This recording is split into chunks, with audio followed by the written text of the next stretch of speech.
Hello, good evening, everyone. I'll be teaching on an important topic for today, and I wish you pay attention to it. Specifically, those who will be presenting on Monday, I would like you to look at this lesson I'm going to be teaching, listen to it, and make your notes, observation, and do your presentation based on it too. All right. So I'm going to be sharing my screen, and then we are going to be learning a lot together. It's true, I don't have anyone on this call yet, but that's okay. Okay, so today I'm looking at types of banks in Nigeria. This lesson is going to be short.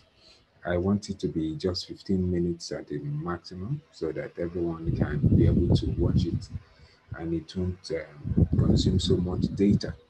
Types of banks in Nigeria. Now, there are ways we classify banks in Nigeria. We classify banks by the type of licenses they have. We classify banks by the the spread of their business. For example, we can classify a bank as a regional bank. We can classify a bank as a national bank. We can also classify a bank as an international bank. That is one classification we can use. Or we can classify a bank as a commercial or merchant or mortgage or a development bank. So today we'll be looking at what kind of banks do we have in Nigeria today. Now, the kinds of banks we have in Nigeria today can be distinguished by the kind of licenses they carry, a definition of their functions, and their line of businesses, as I pointed out. In the light of this, there is the central bank and the commercial banks in the country. There are also merchant banks, there are microfinance banks, and there are development banks. We are going to look at all of these in turn. Igweike, in his work, looks at banking and the different kinds of banks under the headings of origin, function, and structure. And you can find this from pages 40 to 62 of his textbook. Some of the things we'll be discussing here will be coming from that textbook. And I totally urge you, right, to look at it and decide for yourself the information you can get from there. So in Nigeria today, we have the central bank, we have commercial banks, we have merchant banks, we have microfinance banks, and we have development banks. So we're going to look at each of these banks in order to find out ways that we can learn about classification of banks. And particularly, I want you to be able to identify a bank when you see one. If you see a bank, how do you know that this is a bank? And how do you know the kind of bank that bank is? Is it everything that calls itself bank that is a bank? Is there what particular thing should you look at for when you are talking about banks? What features do you see that can help you decide for yourself that this particular bank that you are looking at is a sort of bank that is a central bank or a sort of bank that is a commercial bank or a sort of bank that is a merchant bank or a sort of bank that is a microfinance bank, or is this a development bank? So those are things that this class is supposed to answer for you. Going forwards, we'll first discuss what central banks are. A central bank is a central monetary authority or an apex financial institution within an entire financial structure that stabilizes monetary policies and creates a sound financial system. A central bank is a feature of every economy, every national economy.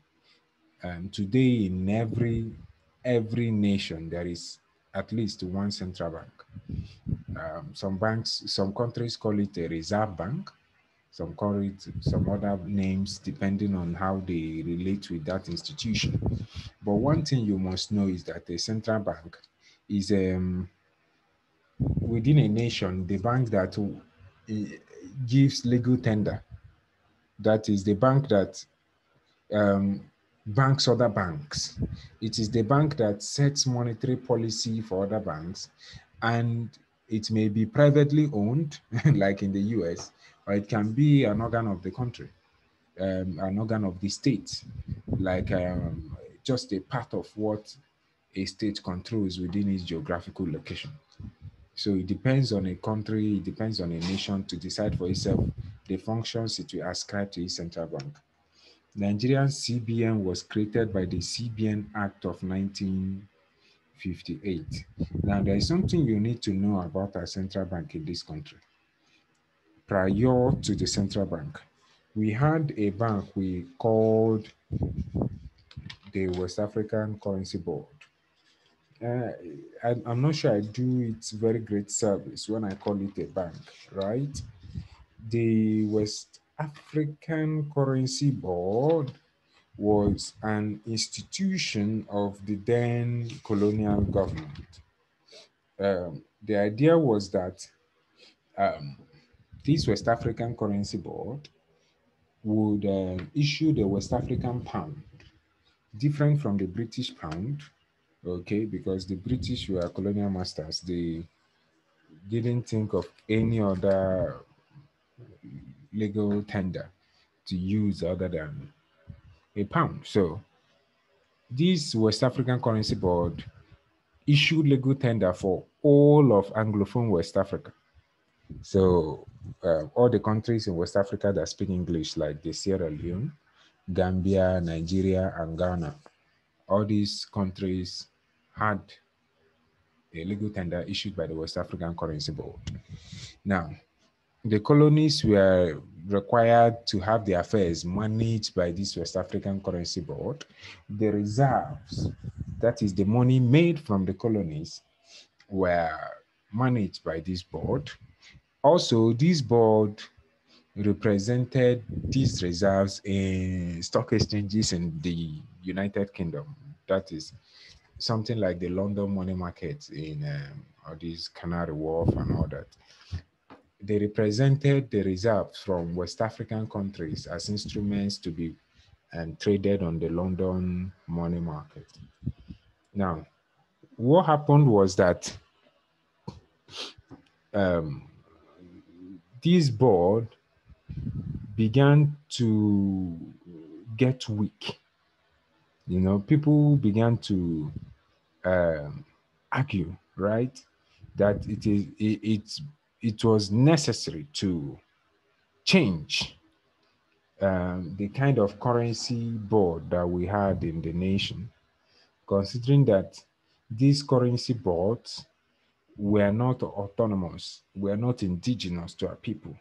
It did not reflect our wishes as a people. It was colonial. It was also competing in the money market, doing commercial banking activities like other banks. It physically distributed currency from one point to the other. It was as if it discriminated against people from West Africa. You know, you have something that is a West African currency board that is discriminating against people from West Africa. And it did not plan for the development of the colonies like Nigeria or anything. It was majorly based on carrying goods and services from the colonies to the colonial master. Now, agitations like this led to the breakdown of the West African Currency Board. And what arose instead? The Central Bank of Nigeria. In 1958, the CBN Act created the Central Bank of Nigeria.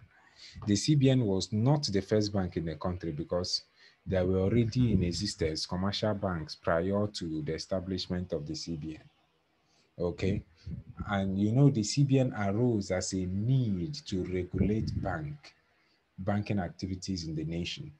It was not like the CBN gave birth to banking business in the country. No. Banking business as a reason was going on uncontrolled. Banks were failing, and the CBN was created as a solution to the problem of lack of regulation in banking business in the country. Okay, the main objectives of the CBN was to ensure monetary and price stability. The CBN issued legal tender currency in Nigeria.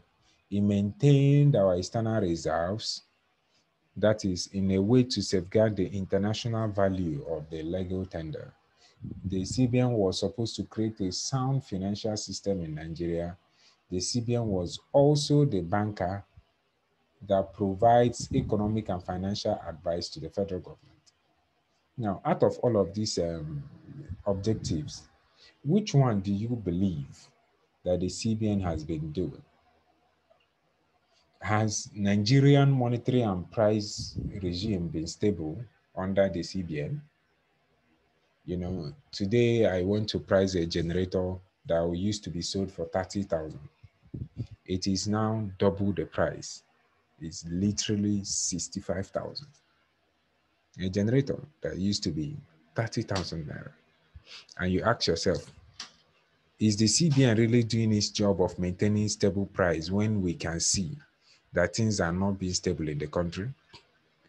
Is the CBN issuing the right legal tender in the nation? Right? You ask yourself, is the CBN promoting sound financial systems in Nigeria? We all are still smarting from the we all are still smarting from the we are still smarting from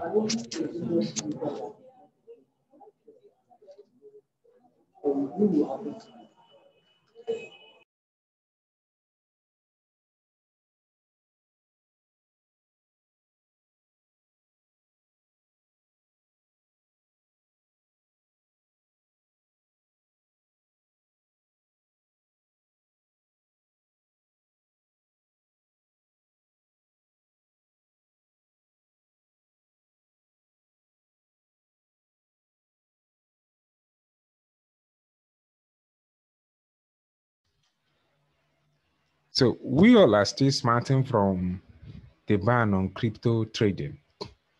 And we have to ask ourselves, is the CBN really performing its functions as it should, right? Is the CBN creating sound financial advice for the country? Is the government receiving sound financial advice from the CBN? If it is, how come we have a situation where we have that the CBN is advising the government to take policies that actually limit the amount of economic activity that goes on in the country? Why would the CBN be there and policies like um, banning importation, right? Limiting trade would even be contemplated? Why? Well, how does that make sense? You know? So as an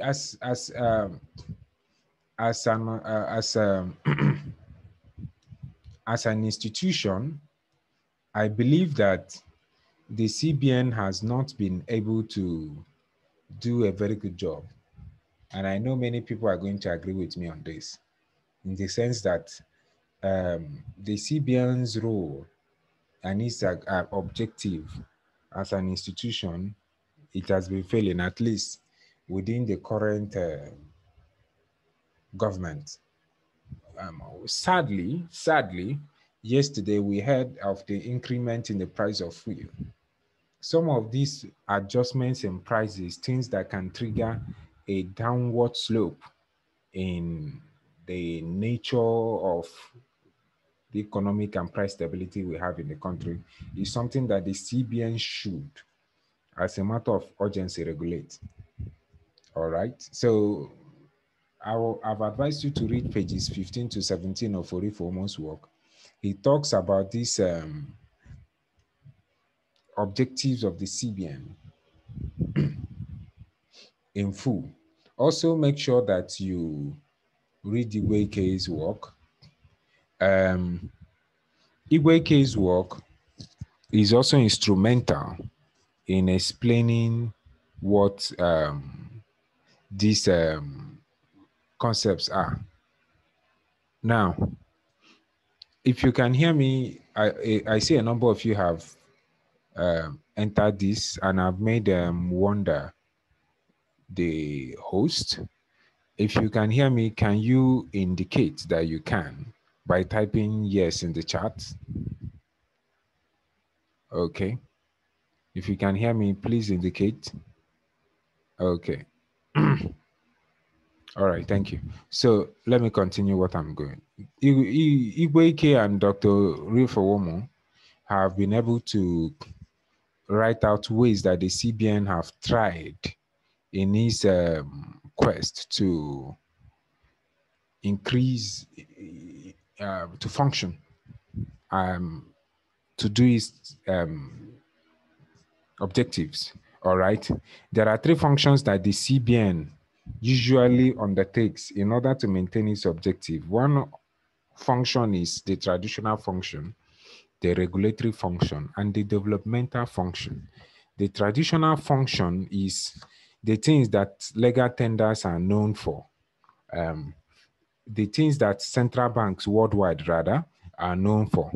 Things like issuing of legal tenders like Naira and Kobo, acting as banker and financial advisor to the federal government, acting as a banker to other banks and finance institutions, both within and outside Nigeria, in the sense that checks are cleared in the central bank, and the central bank is the lender of last resort.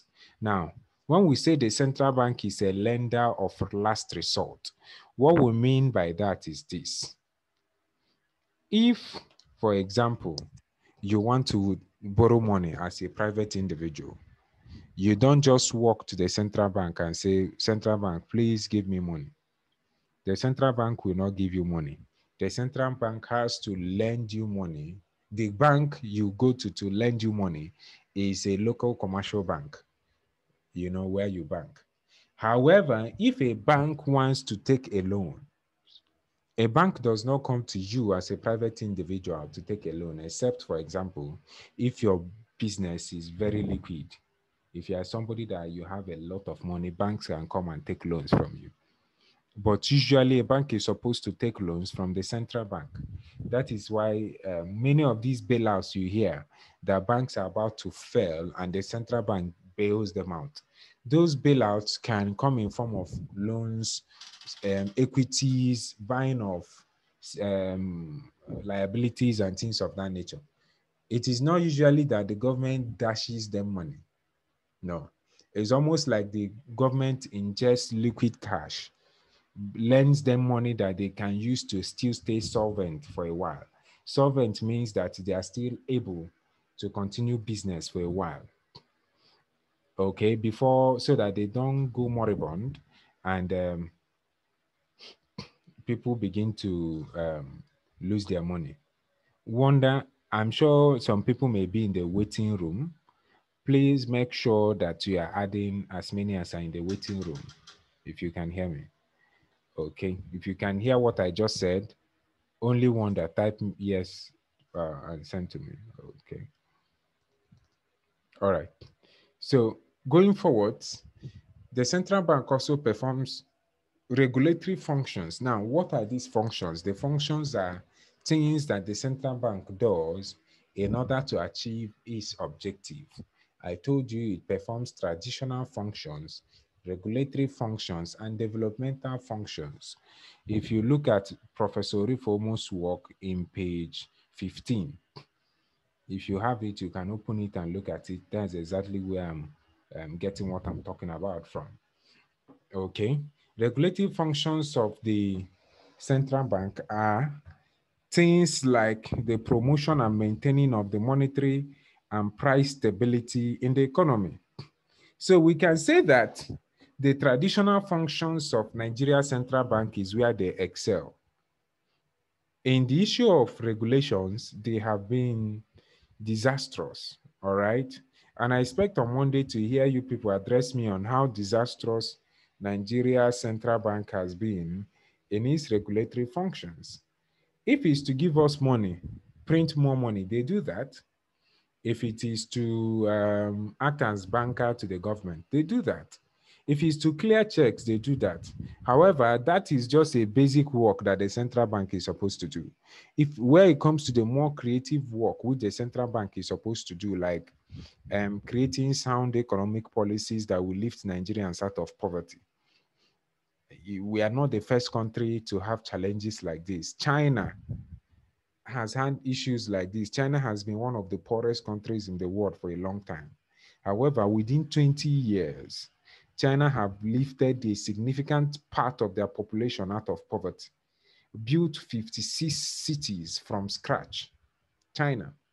And of course, you can say, well, China is different, blah, blah, blah. But China is a very large country and also very, very diverse, like Nigeria. Different people, different languages, one government has been able to do this. So if, for example, there is right thinking people who take the right decisions, it should not be difficult to form policies that do not kill businesses. You know, many people have been talking about this, and I support them, that Nigeria's regulatory bodies kill businesses. They kill businesses by wrong policy making, right? They do not stay with policies. Their financial policies in this country is usually very poor. Now you are going to see that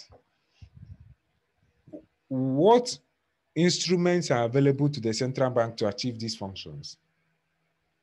First, we talk about objectives. Second, we talk about functions to achieve this objective. Third, that is the third tier under regulatory functions, is the instruments that are available to the central bank in achieving these functions. One of them is the open market operation. Now, what does open market operation mean? Pay attention to this. Open market operation means that an economy allows anybody, absolutely anybody, to invest in it and make money. So government regulates the economy, but government does not become a significant player in the economy, decides who is rich and who is poor. So in an open market economy, there will be no monopolies like we have that Dangote is doing. Bank rates, CBN also sets bank rates, lending rates, you know, the amount of rate that you can convert currency in banks. CBN has that responsibility. Rediscount rate, direct control of banks' liquidity. This literally means that the CBN controls how much money a bank has. That is the liquid amount of cash a bank will have with them. Direct control of bank credit, special deposit, moral persuasion, and minimum cash ratio. These things are explained in the CBN Act. Dr. Rifomo, in his work in page 16, gives you places in the CBN Act you can go to check these out. All right. So what are the developmental functions of the CBN? Now, the CBN, after its establishment in 1959, not 2059, because some of you are Indomie children. So after its establishment in 59, the idea was that the CBN will bring up policies that will accelerate the growth and development of the country. So it will flood the money market with short-term funds, instruments such as treasury bills, treasury certificates, commercial papers, things of that nature. Okay, but do you feel like the CBN has been doing this job very well? Has the CBN been able to bring up developmental policies that can help the country. Do you think so? I totally disagree in the sense that the CBN so far, after the Sanusi years, we don't even know who the CBN governor is. This Emefiele, I am not very comfortable with his style of leadership. There's nothing that shows that his idea of running the CBN has been very sound. So you realize that when I teach you, I try to make sure that what we are talking about is relevant today. I'm not just reading off something in a textbook for you. So when you are going to be doing your presentation, I expect you to be able to address whether CBN under Emefiele, somebody, group leaders, take note. Somebody, and Angoneka, remind me of this, whether Emefiele's leadership is actually serving the functions, whether the Emefiele CBN is actually serving the functions it's supposed to serve. Okay? So even if Angoneka does not remind me, Wanda, make sure you remind me. Just type it in the chat. Does Emefiele CBN serve the functions that a CBN is supposed to serve? I would really like to hear you guys address me on that. Going forward, commercial banks. Of course, everybody knows what a commercial bank is. If I tell you to name one commercial bank, any example of a bank that comes to your head is a commercial bank. For example, somebody send me one chart of any bank you know. Any bank you know. All right. So I'm sure that I've seen one chart. Yeah. I don't say remind me today. I mean, remind me next time. But somebody tell me an example of a commercial bank. Anyone? Just type it in the chat. What was it? Could have. I'm like, are you the one? What on earth is a Kuda bank? I've never heard that before. Okay. GT Bank, First Bank, and Wema. Wait, what is Kuda Bank, please? See, Angreka, tell me, what is Kuda Bank? Unmute yourself. Tell me, I want to hear this one. I've never heard this before. An online bank. Wow. Okay. Well, let's move on. A commercial bank collects deposits from people. Now, let me even address this online bank thing, right? Can somebody explain to me how you may need to unmute one or two people wonder? Can someone explain to me, if you know how to explain and your network is good, raise your hand and explain to me how you deposit money into an online bank. Can somebody explain this to me? Just raise your hand if you can. I need to learn this one because I've been trying to wrap my head around how people actually put money. If I want to put money inside my, well, let's say whatever, Kuda bank, how do I do that?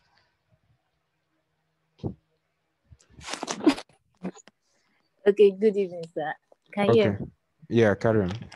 I don't think you can actually deposit money from your Kuda bank or whatever to your Kuda bank from your main bank, Gangan.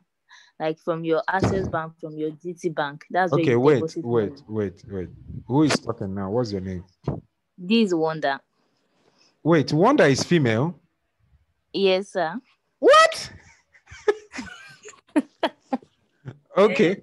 I actually thought it was a guy all this while. Okay. Yes, sir. Okay. Carry on. You deposit okay, so you take money from Access Bank and you put in Kuda. Yes. How do you do that? How do we do that? There's a way you can actually either you deposit it from your ATM card or just from your bank straight. That's how they do it. Like okay, bank wait. to bank. Is it that you move money from, let's say, I want to move 2,000 naira. I'm using Mm. 2,000 because you guys are broke, so that's what you relate to. 2,000 naira from my Access Bank, I move Yes. it to a bank called Kuda Bank. Does the Kuda Bank, It's will an I move it online. to a particular account number, or do I have, how do I do that? You register on the mobile, like the Kuda website. Basically, you register your details there. So you also register your BVN. So once you have your BVN there, it's kind of like connect all your accounts together to one way or the other. Okay, so you are moving the money from your Access Bank to your account in Kuda. Yes, yes, So that means you have an account number like Sopruchi Christian, Kuda Bank, 1234567. yes, yes. Okay, so why is it an online bank then, when I can do the same thing with GTB?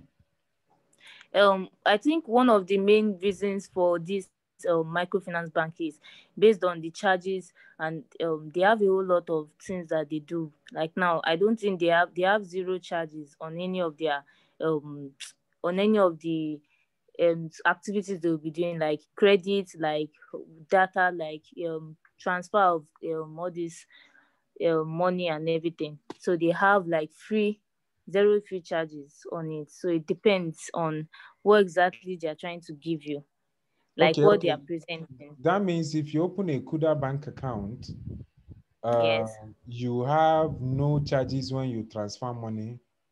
yes, Oh my yes. God, GTV should hear this because they've been stealing my money. Okay, okay.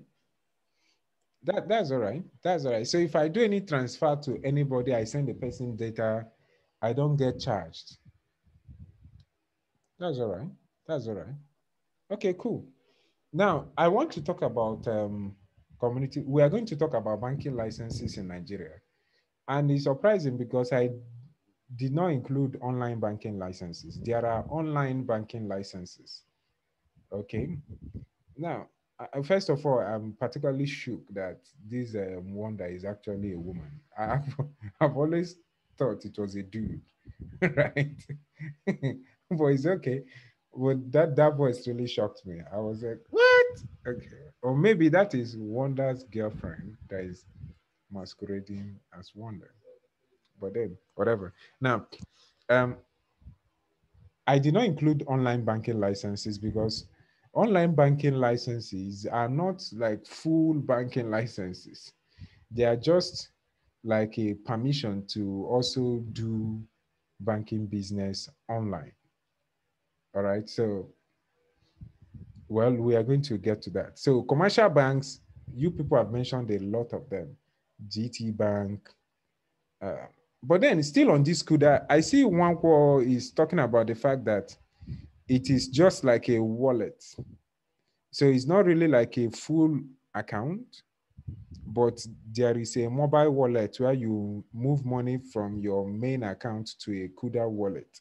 So that means that from what I feel, that means the CUDA account package is bankrolled by a more traditional bank. Is it? Is it that there is a traditional bank like Access or GTB that is running the Kuda Bank? Can somebody explain that too? Or is Kuda Bank a microfinance bank on its own? Okay, okay. Someone says it's a full bank on its own. All right, thank you very much for that. Okay, so a commercial bank collects deposits. A commercial bank does banking business. Yeah, usually if you hear the word bank, it's very likely going to be a commercial bank. The banks that collect deposits, deposit is money that you carry and put in a bank.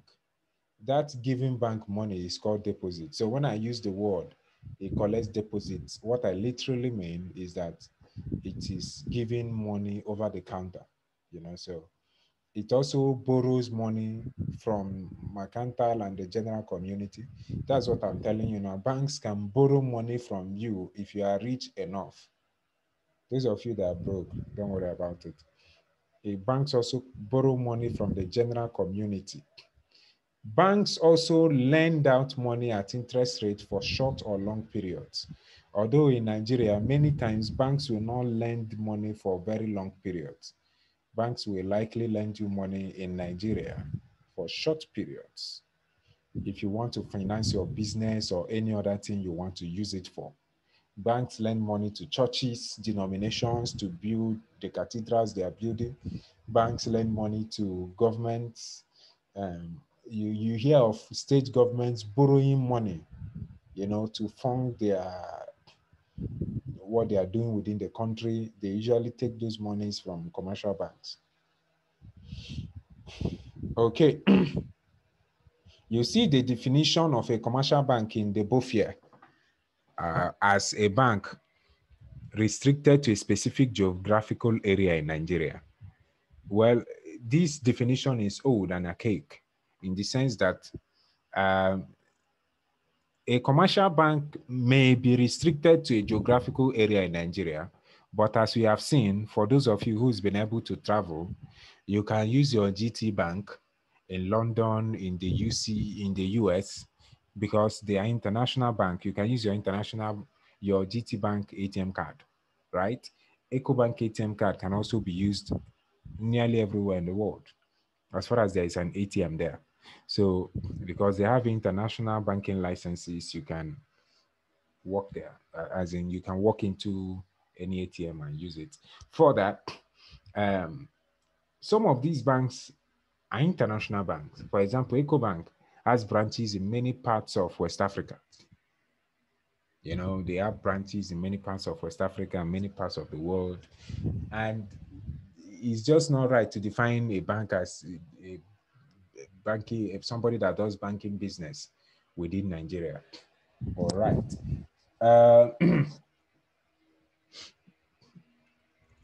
When a bank takes your deposit, lends you money, gives you an overdraft, gives you a loan, they are majorly doing the functions of a commercial bank. Commercial banks are also authorized dealers in foreign exchange. So apart from the bureau de change and their bookie that your father used before he traveled, right? You should actually take money from commercial bank. Commercial banks are where people normally will take money from. And they are the people that have the right to exchange money. It's just that with the new government that came in and the disbalance in the official and the black market exchange rate, banks do not deal in foreign currency anymore. You will hardly find foreign currency from a bank. But banks, commercial banks like the GTBs, the EcoBanks are legally supposed to deal with credit facilities, exchange rate conversion, and they should be able to help in the transfer of money from one part of the country to the other. We are going to learn more about this moving forwards. Banks, commercial banks create current deposit or savings accounts. They collect checks, provide traveler checks, bank drafts that are used to pay your school fees, and so on and so forth. Next type of banks that we have in Nigeria is the merchant bank. Now, merchant banks originally started as merchants themselves. They buy and sell goods and services. So who is a merchant? When we say merchant, it's not some, some old cartoon character doing some stuff. No, a merchant is simply somebody who buys and sells. So who is a merchant? If there is anybody in your class who is selling weaves, the person is a merchant. So merchant banks started from merchants. As the merchants grew in integrity, that is, as people began to associate them with stability and integrity, they started exchanging bills of exchange. And they also started financing transactions. I've told you how bills of exchange started from when a banker will give you a note that you can use and exchange for money somewhere else. Okay, so a merchant bank is a person who was a merchant before that started giving financial advice, collecting loans, giving loans, doing business, and is no longer doing his original merchant business. The first merchant bank in Nigeria is Philip Hughes, right? And there's a history of how Philip Hughes came into the country and began merchant business. Now, you will most especially see merchant banks in very developed economies. That is, highly capitalist economies is where you find a lot of merchant banks, because merchant bankers advise businesses on what they are supposed to do and which country is worth investing in, the kind of securities they are supposed to buy, what is the nature of overseas commerce and things of that nature. Originally, the BOFIA prohibits merchant banks from giving deposit that should be withdrawn by check or accepting deposit that is below a certain amount. Okay. And also, if a merchant bank were to buy any interest in a company, they will not hold that interest for more than 6 months. However, as we'll come to see, it's almost like there is no clear definition of what is a merchant and commercial bank in Nigeria today. And that is because we do not have the kind of economic environment that merchant banks can function.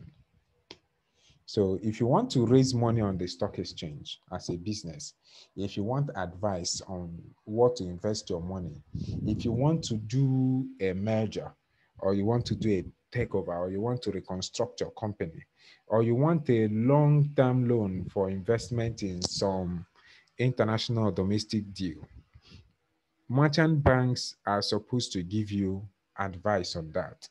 Also, merchant banks help to finance businesses. Of course, a merchant bank will have extensive connection overseas so that they have an idea of what the overseas market look like. All right, and they will be able to give advice in real time. Now, I have just been alerted by Zoom that my meeting will end in 10 minutes. Now, if this meeting ends, I would advise you to also get back in. I didn't know we were already more than 40 minutes in. Okay, um, I thought that we'll be able to finish before time. Okay, so if we run out of time before I finish these slides, I'm just halfway through. Just click on the link again and land back in this meeting. All right. So you know what a merchant bank is, microfinance banks. And the forerunners of the microfinance banks were the community banks. Community banks crashed as a result of the unprofessional management, among other reasons. So when people did not manage community banks well, what happened was that it failed, right? Community banks were supposed to move banking to the grassroots because a large population of the Nigerian people do not use any banking services at all. Instead, they do local grassroots banking. Okay, the akawos, the susu, the hand-to-hand money transfers, the credit unions and things of that nature, the contributions at home. So village contributions and all that, people rarely, that is the local women and men who do businesses in markets, they rarely use normal banks. So the idea was that community banks will bring banking business closer to them, right at the grassroots. That is restricting their business, okay, not to high value clients or people who understand complex banking procedures, but just between people, local grassroots people. However, community banks failed. Okay, they failed because the boards of directors had oversight. Like they had very poor oversight of what was going on. There were boardroom squabbles, mismanagement, high-handedness, and decisions that were nepotistic or just outright ludicrous by their chairman. This led to the introduction of the microfinance banks. The microfinance banks, brought in by the Microfinance Policy Regulatory and Supervisory Framework, was a major policy initiative of the CBN in 2005. Now, when you hear of 2005 reforms, you have to associate them with Chukwuma Soludo. So Soludo also refurbished microfinance business in Nigeria. He recapitalized them. There were reforms. So the person talking on microfinance on Monday, please take notice. Okay, there are two things you remind me of on Monday. Wonder. You remind me of this issue of microfinance, then you remind me of the other one that I said you should remind me of. Microfinance banks, right, were actually reformed by Soludo in 2005. He increased their market capitalization. He also was able to create changes that made microfinance banks look like what they are today.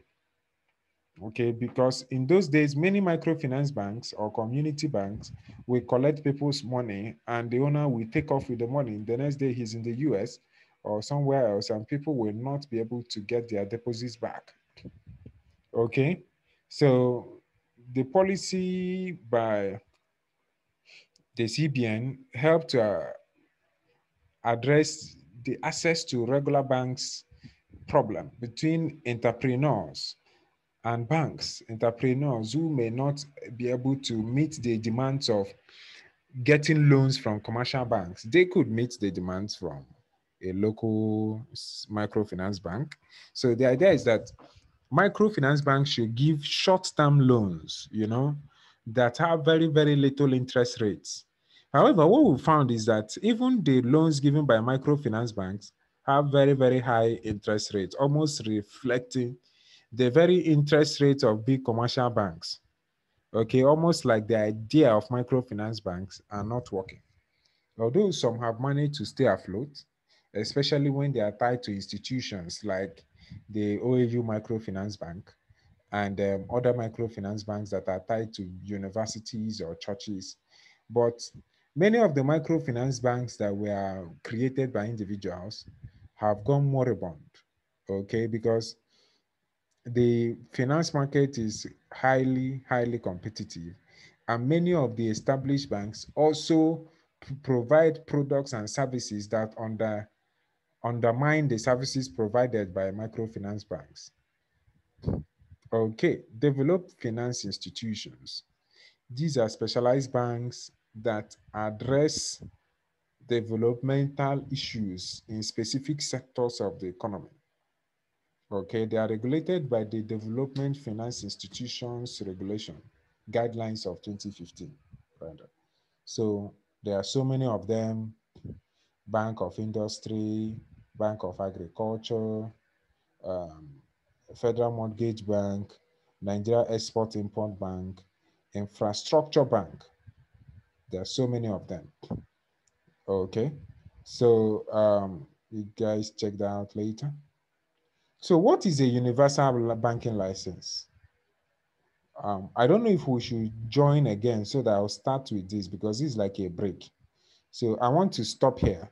So we know we are going to stop at universal banking license and then you rejoin, okay? So let's stop here. So when we come back, I'll start with universal banking license.